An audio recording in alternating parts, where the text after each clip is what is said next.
is up, everybody? And as you saw right there, Mr. Nigel Bach is going to be at FrankenCon, and we are Franken Richard, Franken Cory, and Franken Matt.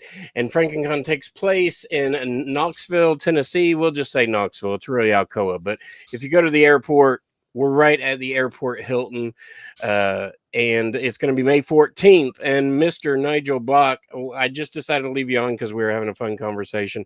And thank you for coming on this live. It's my pleasure. I feel honored to be here. I have an interesting story about Knoxville. All right. Right across the airport from the Knoxville Hilton is the McGee-Tyson Air National Guard Base. Yes. And like 30 years ago, I was commissioned a second lieutenant there. Oh, wow. So this will be my first time back. But let me tell you something else I learned about the South, having come down there. Now, actually, I've been to Pigeon Forge, too. But having been down there, there's no such thing as fast food in the South. And I know of Alcoa Aluminum, right? That's down the street, isn't it? Yep. Mm-hmm. Yeah. Alcoa Aluminum. Yeah, this town was kind of built on Alcoa Aluminum. That's my entire knowledge. So I'm sorry about wasting your 30 seconds there on that. Hey, we're going to be known for guns soon. We're getting, now I don't remember the company. What? Smith & Wesson. Yes, Smith & Wesson is actually moving here. Well, they're building the building right now. They're leaving New York for probably obvious reasons. Well, I'm not going to get political at all, but I just recently purchased some guns, and I had my stones busted royally because I showed them to a friend of mine who's a big hunter, and I bought them like 6 months ago, and they all still have the tags on them. Oh, so. And you haven't used them. As soon as you buy them, Nigel, you gotta go shooting. Well, I got woods out back here. You guys have seen them in the films, so I could, but. So you got all kinds of stuff to shoot back there, demons and Jersey Devils and everything. That's right, but I don't want to shoot Ben because I need him for at least 5 more films. No, that's right. Forward to coming to FrankenCon because this is the first type event like this I've ever done. Really? Oh, wow. I was kind of going to ask that. Well, the good news is that if I suck at it, it'll still be the best one I've ever done. I don't see that happening. No. So, yeah, I mean, one of the really cool things about us listen, for you, this is the first time. And for us, we're virgins too. We're going into this and it's completely new to us. So we're building this whole thing from the ground up. This is our first event. So hopefully we make Knoxville known for more than, or Alcoa and Knoxville known for more than aluminum and guns. And we put it on the map for FrankenCon.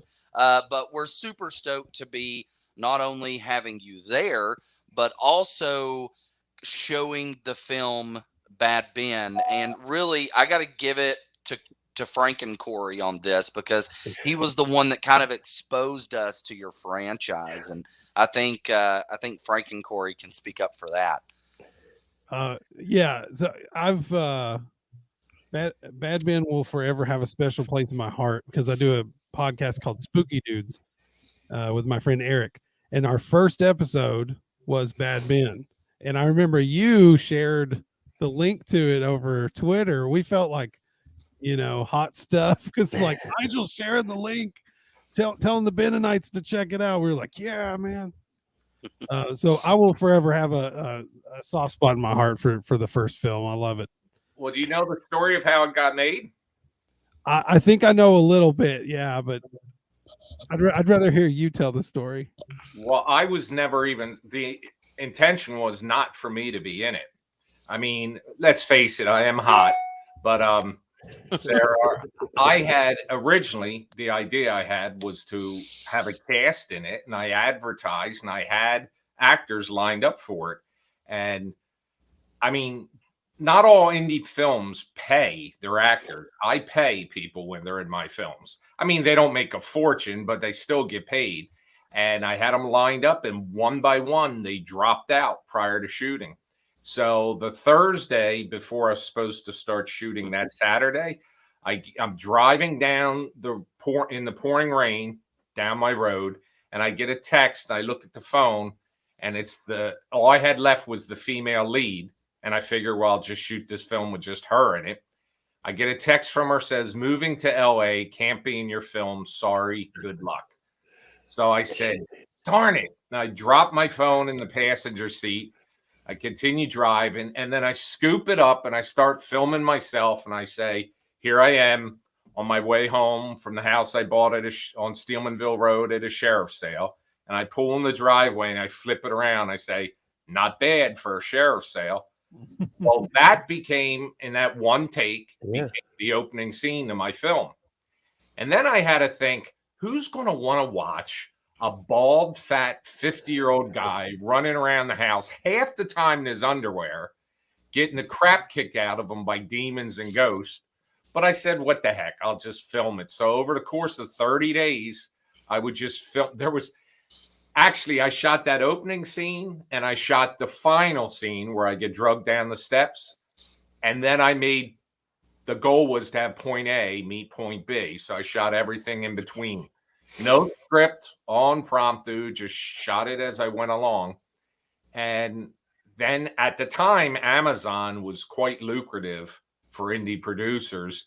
And I uploaded it there's more to the story there. I don't know how long you want me to ramble here, but the whole concept behind this was I had cameras set up in my house because up until 2013, I was taking care of my mother, and then she was institutionalized. Now, actually, she passed away in 2013 peacefully in this house, in fact. But anyway, she's never visited that I know of.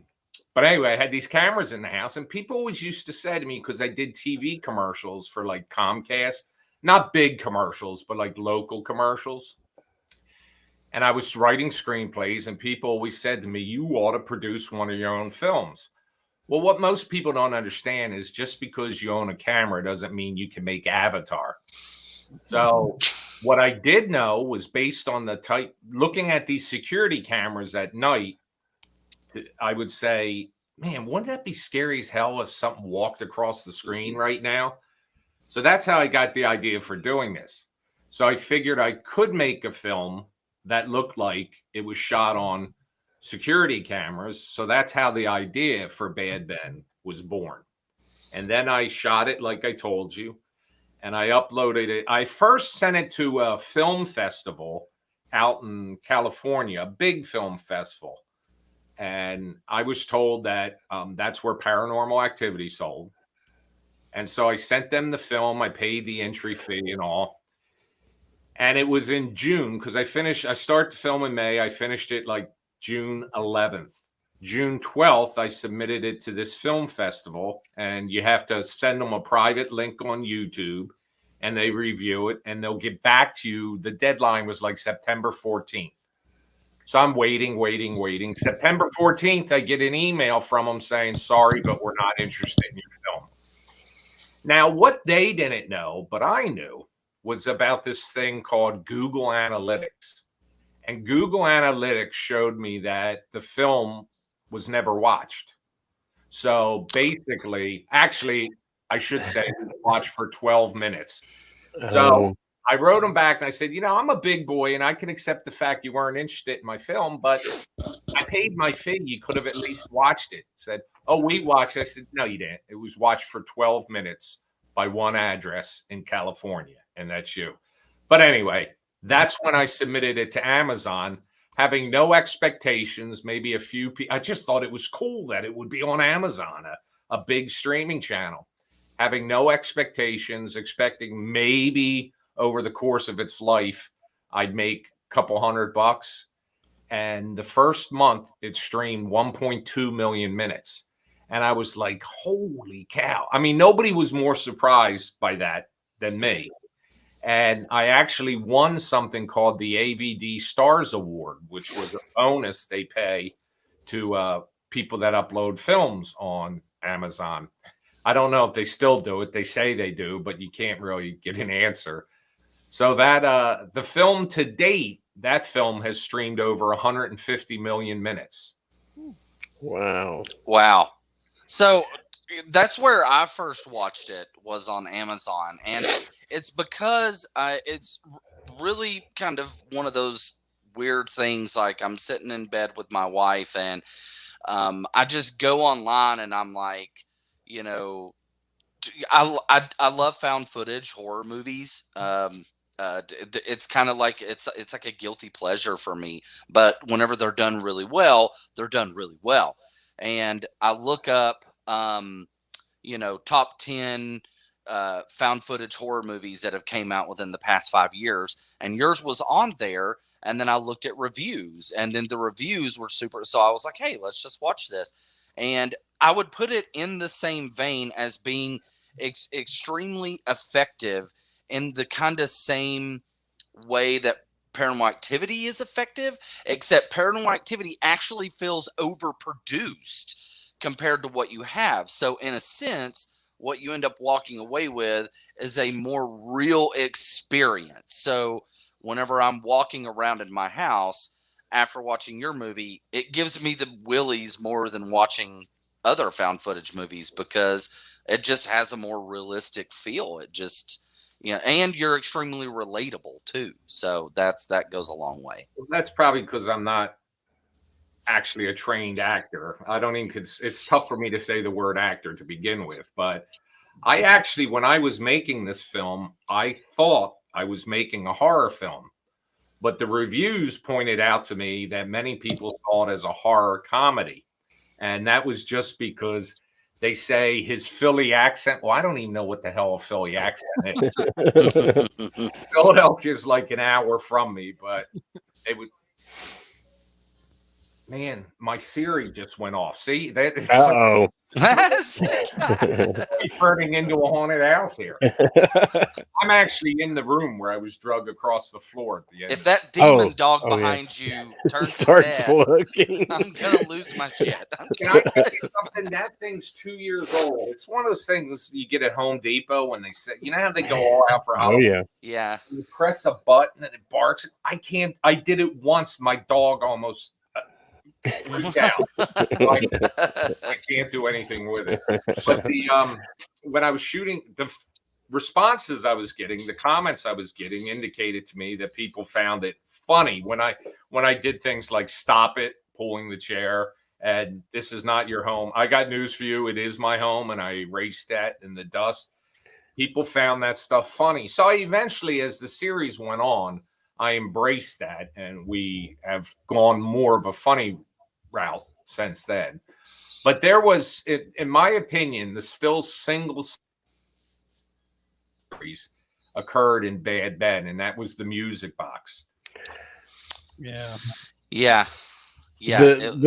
The Twinkle Twinkle Little Star thing is creepy, man. Well, and it reminds me of the music box. So there's another film that I love that uses a music box in a similar way, and that's the original Night of the Living Dead. There's a scene in the original Night of the Living Dead where there's a music box tune, and they homage it in in Tom Savini's remake too. And if you pick just the right tune, it sets a super creepy atmosphere. So that's what it always kind of reminded me of, which I love, obviously. Well, thank God my mother was a hoarder, because I found that in a box and I said, hey, I'll use this in the film. But speaking of Amazon and comments and reviews, I'm actually banned from commenting on Amazon for life. For life? What? Why? How did that come about? Even if I bought a roll of toilet paper and they wrote me a message, please review our toilet paper, I cannot comment on Amazon for the rest of my life. And here's why. When you're a buyer on Amazon, you can basically be an a-hole to people. You know, if you buy something from somebody, you can say this was the biggest piece of junk I ever had. But if you're a seller, you can't be that way. So as producers and having an independent film on Amazon, I'm considered basically a seller. So I didn't know the rules. So as the reviews start rolling in for Bad Ben, the first 5 were 5-star reviews. And I was feeling pretty, full of myself. And then came the 6th review, a 1-star review. And the lady writes, "This is why people hire cast and crews and don't do this by themselves. This is garbage." She went on and on and on. So I took offense to this. Well, one of the things people don't often know about Amazon is you can look at a buyer or a commenter and see purchases they've made in the past. Or Oh yeah. so one of her purchases was wart cream. So I write back to her after she writes about how terrible this film was. I write back, "I'm sorry I disappointed you, and good luck with your warts." And she writes back, flipping out, "I'll have you know I have a great doctor and my warts are fine." So what did I do? I went back and deleted my comment.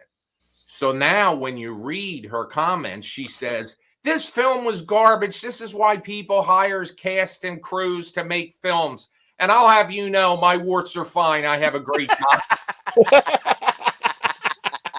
So she seemed insane, and that was one of 2 things I did that got me banned. And it's not like a suspension, it's a ban. It's crazy. I can never comment again unless I create a new account. That's crazy. So we do have people just tuning in. We're talking to Nigel Bach, who's behind the Bad Ben franchise. He will be at FrankenCon, and Bad Ben will be there. You know, we have a lot of VIP stuff going on that night, but one of our showcases for the daytime is we're showing Bad Ben for everybody. If you have a general admission ticket, VIP ticket, whatever kind, if you have a ticket to FrankenCon, you can come see Bad Ben, the movie, and then Cory and you are going to sit down and people can ask questions, or you can tell stories from the filming. So we're really excited, and honestly, I think you were the first guest we signed. It's between you and Joe Bob and Darcy. I don't know who actually got signed first, but it was a killer week. Okay, it was Cory between Joe Bob and Darcy and you. Cory was like, "Okay, we can just plan the show now." Well, I did have a lot of other stuff scheduled that week, and I canceled it all just for you guys, just to get back and see Tennessee. I think it's also important for us to distinct. So if you're reading the scrolling at the bottom, the VIP has completely sold out. General admission tickets are on sale now at FrankenConTN.com. As Richard just said, Mr. Nigel Bach is going to be with us during our daytime activities. So literally everyone can come in, hang out, watch Bad Ben, and then ask questions afterwards. Also, we're going to be breaking down the dinner scene with John Dugan from Texas Chainsaw Massacre. We're going to do a career retrospective of Brian Bremer from Pumpkinhead Society and Silent Night Deadly Night. And there's tons of different photo op opportunities. So go online, get your tickets now at FrankenConTN.com. And t-shirts. Yeah. And t-shirts. Yeah. Hold on. Look, I picked them up yesterday. This is like our basic t-shirt that we'll always probably have available, like at events we do and stuff. But yeah, we got a cool t-shirt here. So that's going to be the one design that you can go online right now and order. The other design I'm wearing the black and white version of it. Yeah. But the one you'll be able to buy at the event, the design is online and it is in color, but this is essentially what it is. As you stand up slowly. Ooh. Hey, so Nigel, you're actually on a shirt. Nigel, you're right here. Or it's, look at that head. Or it could be me. Or some people, it could be Richard. Some people. I was like, well, you know, I mean, it's not me. Do you have the giant head I had? This is not even funny, guys. I went through this through life. Now, I don't know if you can see that there. You see the eyes?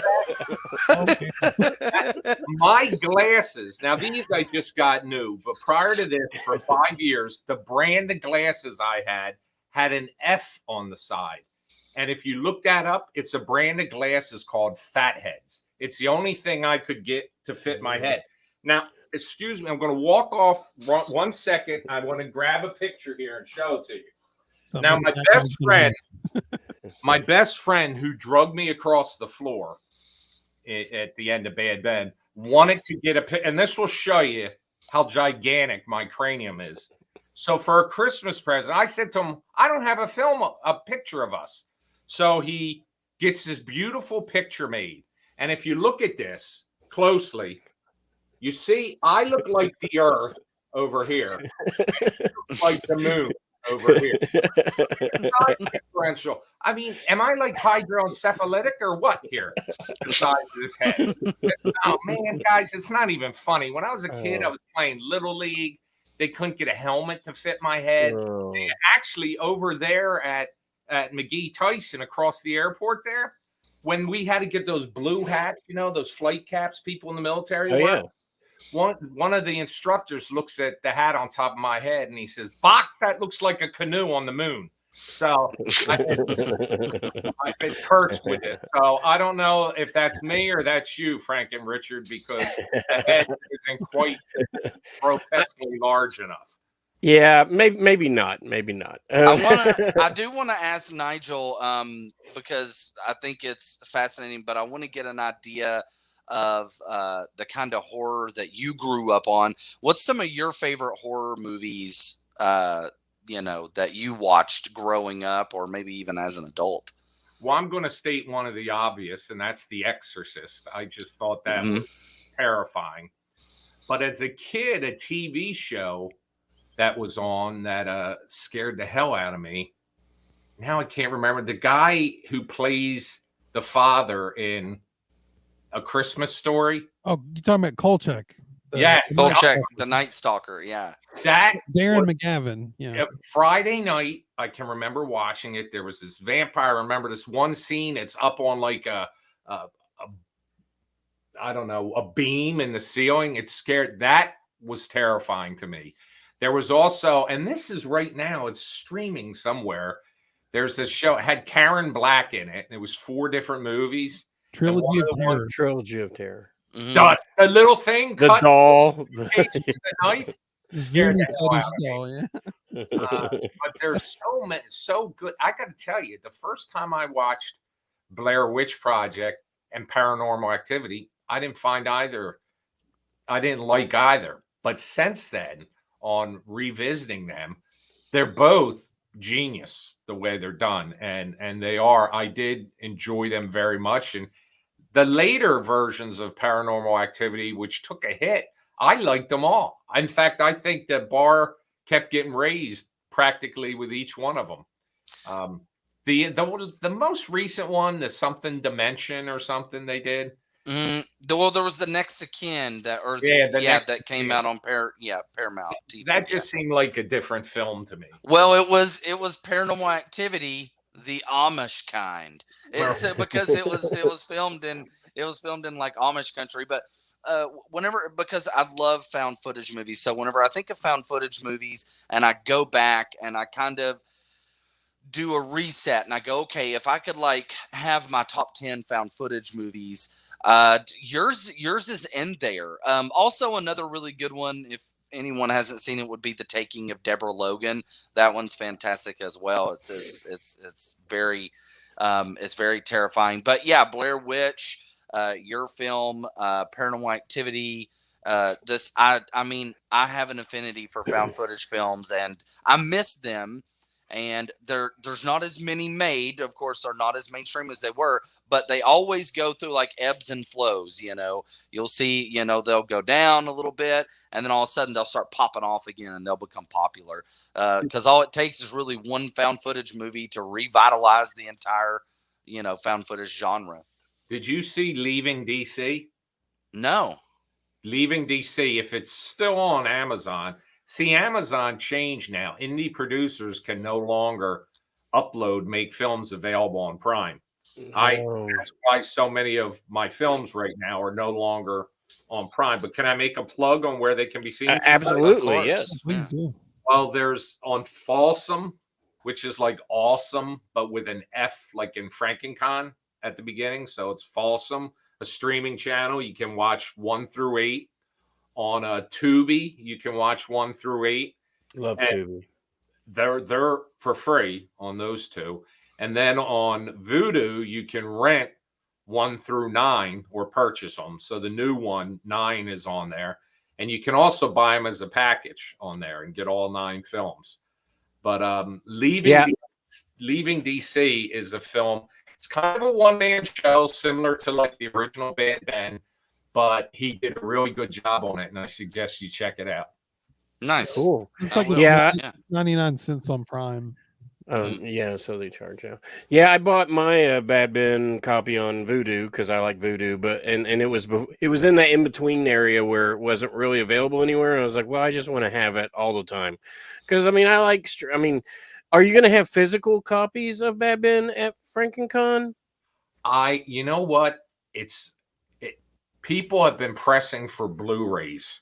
Yeah, and I'm trying to see if I can get them made, but DVDs are not, as you know, as nearly as popular as they once were because Sure. everyone's streaming now. But finding a good authoring program to make a DVD is a Blu-ray DVD is nearly impossible. So I'm working on a couple things right now. And if I mean, I sell regular DVDs, sure. but everybody's been asking for Blu-ray. So if I can find a way to get it done, I'll have some copies. I mean, even if it's DVDs, I've also had people ask about like a box set of some kind. Well, we do.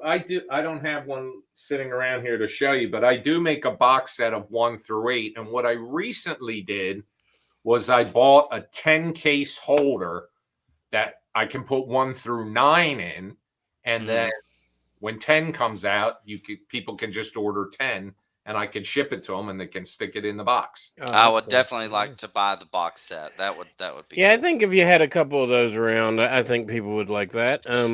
But yeah, we're really excited about having you at FrankenCon, and we're very happy you came on here to hang out with us and let people get to know you a little bit.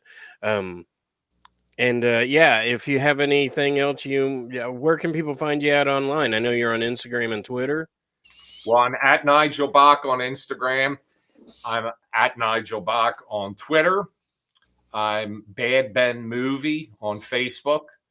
And I think that's about, I'm on TikTok too, but that's ridiculous. TikTok, by the way, has a lot of little creepy videos. Oh, yeah. Like found footage. Yeah. So they're on there, or like I saw this ghost. They're really good.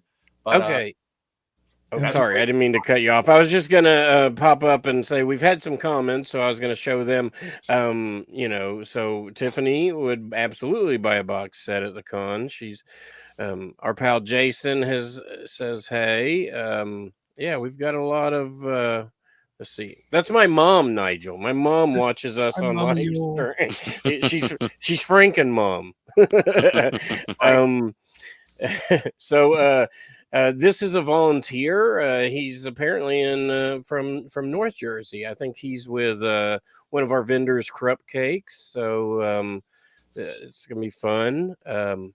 Just thank you guys for watching, and thank you once again, Nigel, for coming on. Frank and Cory, Matt, you got anything to say? Well, I want to give a shout out to just our sponsors, because as we're getting closer to the event, I think it's important to give them a shout out. So the Dungeon at Southlands, where you can get all your brand new Blu-rays and special editions and Vinegar Syndrome and everything else. Jason down at the Dungeon at Southlands is a really cool guy. Meet up with him in Maryville. Second Sight Artwork, Spooky Dudes Podcast, The Rants at Black Lodge, Hag Cult, Knox Video, Pinsploitation. Let's see, we got Orbit DVD. We got Top Notch Hockey Mask, and also Tie Shoot and the whole crew over at the Smoky Mountain Fan Fest. Yeah. And also the, let's see, I want to make sure I say this right. The Rock Academy, Richard? Correct me? Maryville Rock Academy, yes. Yeah, Maryville Rock Academy. All those people have popped in and sponsored FrankenCon. to help us out. And you can actually go onto our website, FrankenCon TN, and there is a sponsorship page and a vendors page. You can go there and you can actually click on their logo and it'll take you to their pages, and you can check out everything about those people. So let's see if we got anything left to say. I'm Okay. gonna shout out to Nigel's Facebook though, for real, because it's you and Holly riding around in the morning. Yes. I'm infinitely entertained by your trip, just to run errands. I'm surprised how many people get entertainment out of watching us. You know, I'm just hoping one day we don't have a wreck while I'm broadcasting live. But I actually have like an iPad on the dashboard, and we film live. And tomorrow morning, by the way, around 9:30, we'll be driving up to Cousin Dorothy to deliver her groceries. And people always get in entertainment, because when I leave from there, I always tell some story about some way in which 86-year-old Cousin Dorothy lets me know I failed her. So I was popping in there random, just commenting, saying, "Hey, you know, FrankenCon." He's like, "Yeah, I'm gonna be at FrankenCon." I'm like, "I know." yeah, I was talking about that recently. In fact, the other night I was talking about it. So, and there's a couple of people that follow me, more than a couple, that said they're coming to see it. See, we got Melody. She watches you too. Hang on, let me pause you right here. Melody is my nemesis. Uh-oh. She's one of our biggest fans, but she constantly says hello to Holly and something rude to me. So now Melody's been a dedicated fan for a long time. We love having her come in. All right, Nigel. Thank you so much, sir. And everybody, go to FrankenConTN.com. Follow us at FrankenConTN on all the socials. And we will see you on May 14th, which it's going to be here before you know it. We'll be going live in March at some point. We don't have a date, but our monthly live things. This one was kind of a bonus, so we'll do a March live, and we'll let you all know when we're going to do that. So yeah, thank you guys, and we will see you all at the con. Thanks for having me on, fellas. Yeah. Thank you, Nigel. Thank you, Nigel. Bonus.